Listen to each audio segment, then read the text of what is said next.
For years, they have led you to believe that raising chickens is an expensive endeavor, and that without industrial feed, maintaining efficient production is an impossibility.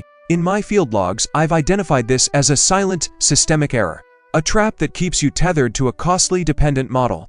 It isn't just that feed prices climb every single month.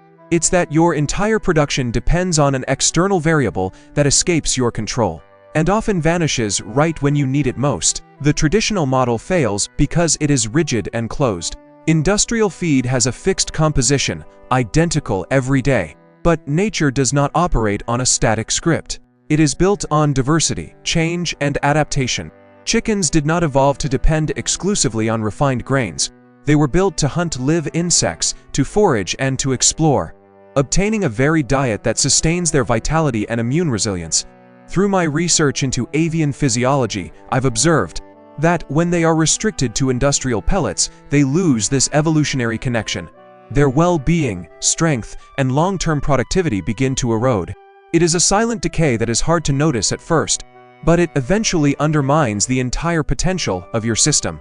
What if you could offer them exactly what nature designed for them? Live renewable protein with no extra expense and no middleman to inflate your costs or limit your management. This shift is possible through bioconversion, the natural transformation of organic waste like kitchen scraps or peels into high-quality avian food. This process is executed by living organisms, larvae, and microorganisms that, without human effort, convert waste into premium protein. In my experimental trials, I've found that once provided with the appropriate environment, these organisms multiply rapidly, generating fresh, nutrient-dense food for your flock. The problem is that most people who attempt this do so without control or structure. And then the process spirals out of control, smells, loses efficiency, and is eventually abandoned. However, there is an intelligent way to organize and contain this natural dynamic. A system partially buried in the ground that leverages environmental conditions to run on autopilot without constant supervision or daily maintenance. In my records, this is the tipping point where production costs stop escalating, and the system starts working for you. Have you wondered how to transform what you consider trash into a valuable resource that not only cuts your expenses but improves the health and productivity of your chickens? Share your experience or your doubts in the comments. This is where the path to reclaiming your food sovereignty begins, without depending on the market or external inputs. What looks like progress in chicken farming is actually part of a system designed to keep you trapped in a harmful and costly dependency. Modern agriculture sells a disguised illusion: chemical fertilizers, pesticides, and artificially nourished soils, practices that might seem efficient in the short term, but are slowly dismantling the health of the earth and the life it sustains. The soil becomes a wasteland, the vital mycorrhizal network that connects roots and recycles nutrients dies off. Soil nutrition becomes a sad bandage, poisoning microorganisms and creating an unsustainable reliance on external inputs. This dependency is a disguised trap. Think about that bag of fertilizer. It is killing the very thing that makes the soil fertile. The earth stops being a living organism and becomes a sterile substrate that only reacts to chemicals. I've documented the hidden costs in every ton of fertilizer: the disappearance of microbial life, increased erosion, and the loss of the soil's capacity to retain water and defend itself against pests.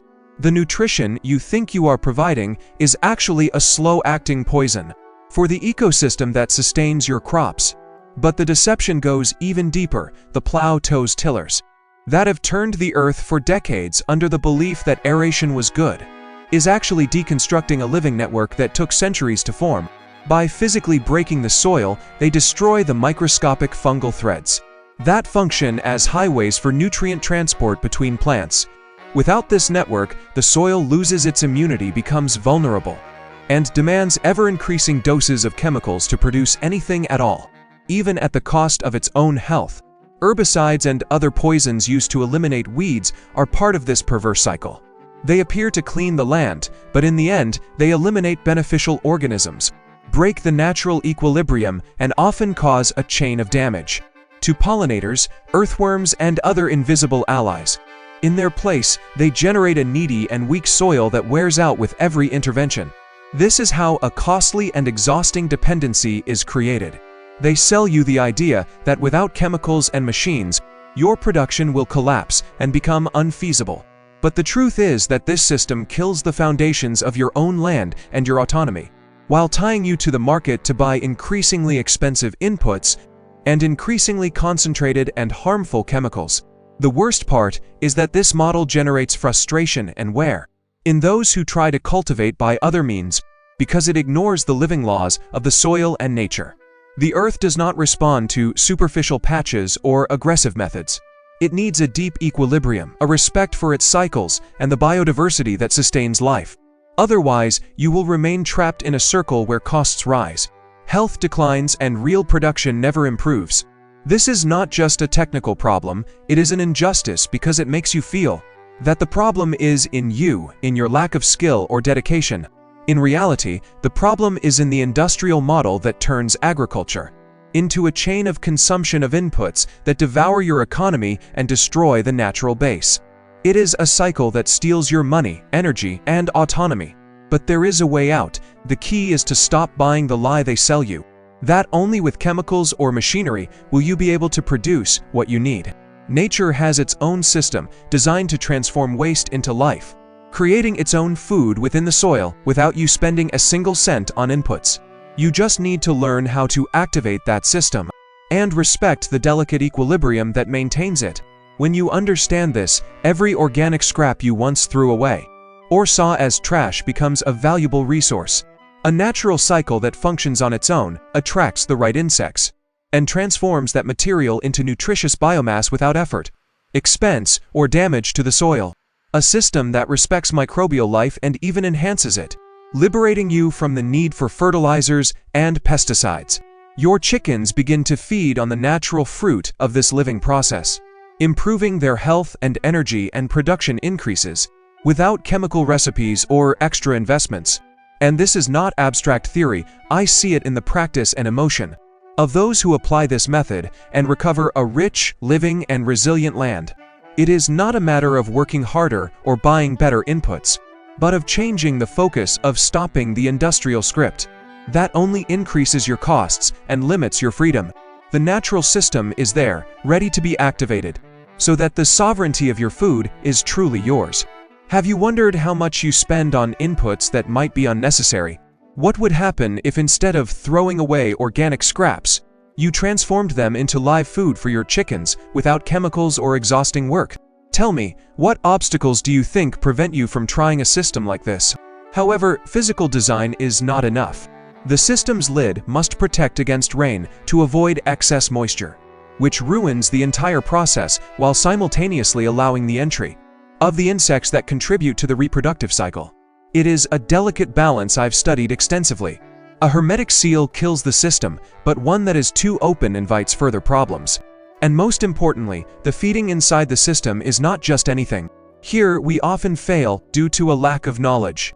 It is not just about throwing in any random organic waste.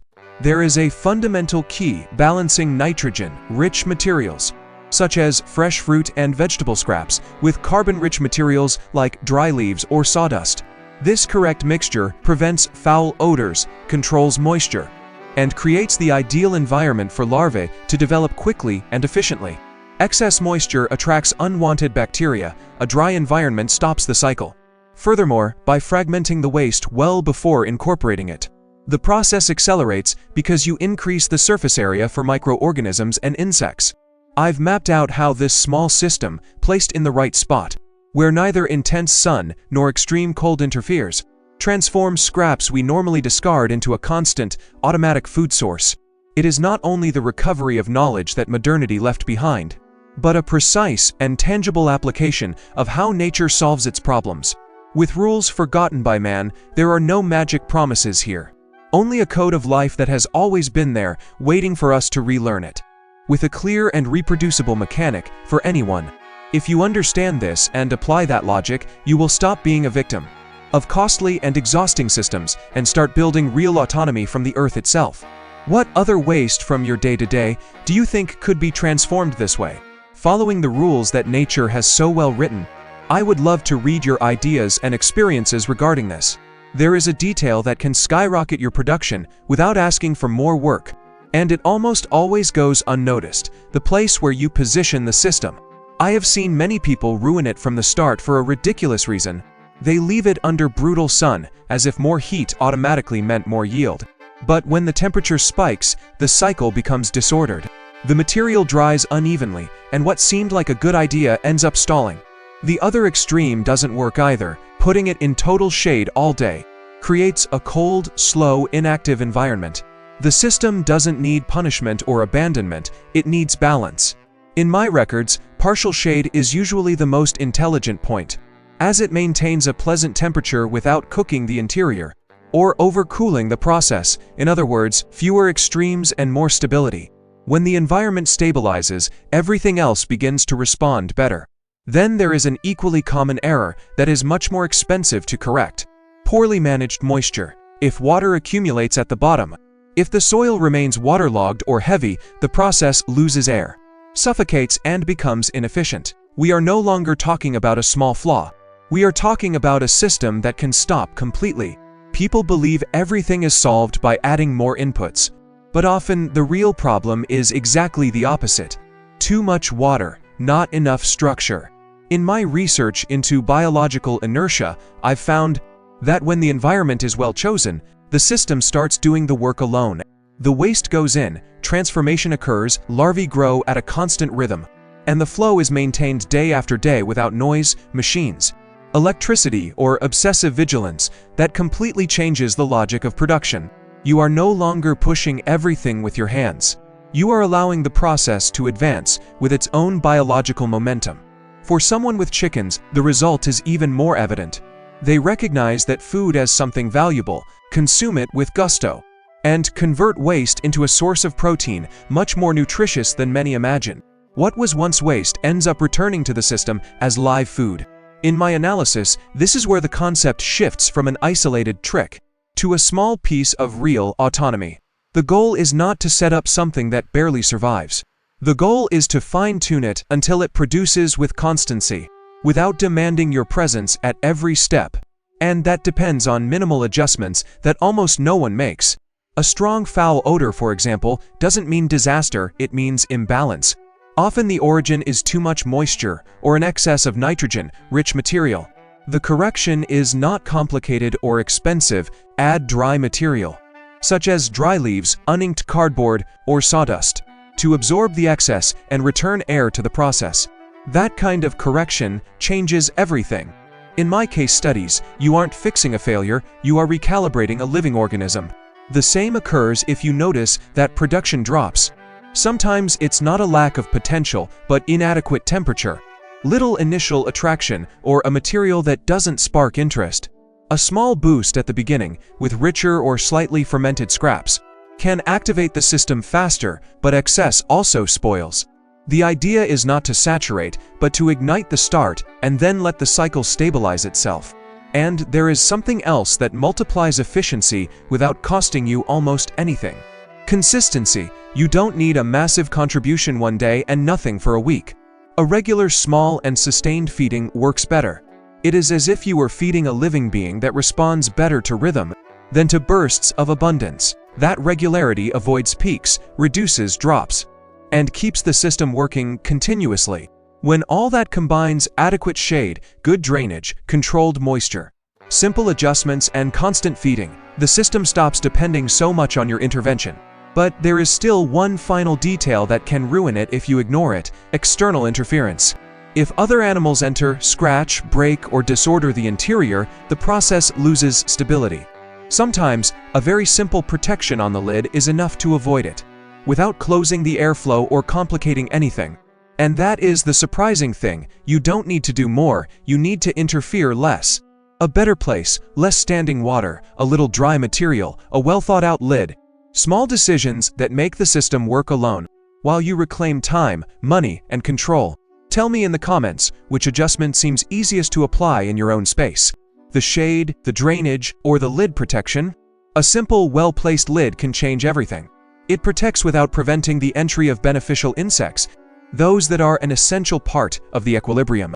Observe your chickens when they begin to eat the larvae with enthusiasm. It is a clear sign that the system is functioning at maximum capacity. Suddenly, you notice another rhythm in them, more vigor, shiny and uniform feathers. Natural behaviors that reflect live and complete nutrition. This is no coincidence, it is the direct result of feeding with live protein. Something no industrial ration can authentically replicate. Now imagine multiplying this small miracle without complicating your life. It's not about reinventing the wheel, but about replicating simple structures. In my ultimate analysis, using 2, 3, or 4 independent systems, working in parallel ensures high and constant efficiency without overloading any single point. Thus, a distributed, resilient, and predictable network is created, capable of sustaining itself even if one part slows down. This production cycle doesn't just cut costs, it gifts you something far more valuable: real sovereignty. You don't need to overcomplicate or invest large sums. Just observe, activate, and let nature do its thing. With a little help based on knowledge and practice. Starting today, even with a little, means forming part of a profound change. A silent resistance growing in every backyard, in every orchard, in every person who decides to retake control of their food. Are you ready to stop depending and start producing your own sovereignty? I'm currently tracking the transition points for these small-scale systems. Share your experience or your doubts, because here, the conversation is part of the cycle that keeps us alive and strong.